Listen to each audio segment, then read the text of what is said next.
Hello ladies and gentlemen, and welcome back to Nuke Week. Today it is day 5 out of 7. Obviously there are 7 days in a week, just in case some of you guys didn't know that. But yeah, so it's day 5. Tomorrow is the second to last day, and we've got a pretty nice gameplay tomorrow. And on the last day I've got a really nice gameplay. I just decided that I'd sort of break it up so that it's like a little bit of variation in between the first, middle and last day. So on the first day we had a nice gameplay. On the middle day, which was day 4, there was a nice gameplay on day 4 as well. And then on the last day I'd upload my best gameplay, which is a nuclear. I've probably got better gameplays, but they're not always nuclear gameplays. But just to keep in with the theme of the week, every single day there is a nuclear. But anyway, that's enough about that. Today we are back on Overflow, and I'm using the LSAT with the stock and suppressor, which is a pretty nice combo. I've been sort of realising that a lot of commentators and stuff have been using it sort of fairly recently. If you've been watching XCal recently, you may have noticed that in his previous couple of videos, his live comms, he's been using the LSAT. I think he uses it with the suppressor and stock as well. I'm using it with lightweight and extreme conditioning, so you may notice I move around really fast, and I'm able to sort of drop down and change my direction really quick. So that's really beneficial when you get into sort of these close quarters gunfights and stuff. It just sort of it's a bit like having an assault rifle, but not really. But you don't really notice that you've got an LMG as much. But anyway, I don't really want to talk about that today. Actually, one of my subscribers, he might not be a subscriber, but he said he was a subscriber, sent me a message on PSN, and he said, "Can you help me get the 30 gun streak?" Which I thought was a little bit confusing, because I didn't really know how he thought I was meant to help him. I sort of got the impression that he might have wanted me to go on this account and get it for him or something like that.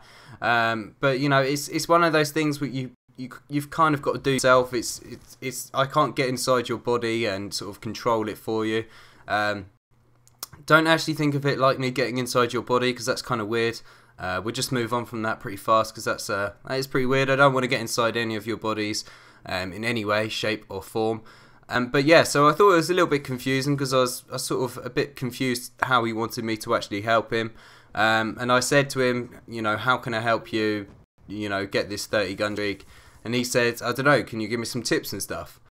So I sent him a few tips on PSN through the email message interface, whatever the fuck it's called. And you know, I just thought, you know, that's not really enough. So I thought I'd sort of relay some of the ideas onto a video or something like that. And that's what I thought I'd do today. So I'll give you a few little tips on how I get 30 gun streaks and how I get big gun streaks and stuff like that. Obviously for everyone it's going to be a little bit different, so I just thought I would sort of give my take on it. You know, some of you guys might disagree with a few of the things, but anyway, this is my take. So, rule number 1, don't get into a gunfight when you think that there's a chance you're going to lose. I would say the chance of a gunfight, like the chance that you want to go into a gunfight, is that you're going to win the gunfight at about 70%. So 70% is the number which you want to enter the gunfight at. If it's anything below 70%, you know, maybe turn back, take a different flank, or something like that. Which also sort of leads me on to my second point, which is, you know, predictability.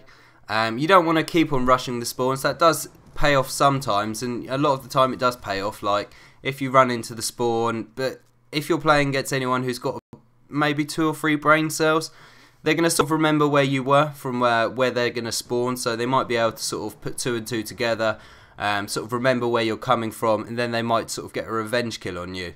So you have to be careful of that, and people are always trying to go for revenge kills. I sort of remember where I died, I remember where the action was, so I go back to that area, and I'm generally a little bit more cautious when I'm going in that area.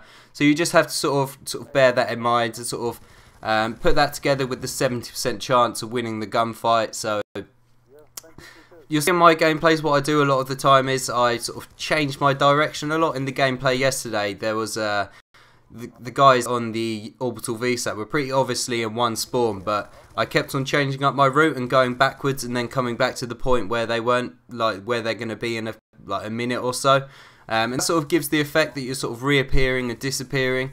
You may have noticed that before, like if you've ever played against like a good player who's getting like swarms and shit, you will notice that they do sort of reappear and disappear. So just try and be like really unpredictable. Obviously a suppressor helps. Use a gun that you're comfortable with. Using kill streaks, which are going to benefit you, like UAVs, VSATs, and sort of EMPs, really good as well. But that's pretty much it, guys. Like, I can't really give you too many tips and stuff. I mean, be unpredictable. Try and give yourself the best chance in gunfights, and use a gun you're comfortable with. But apart from that, that's the end of the video, guys. Peace out.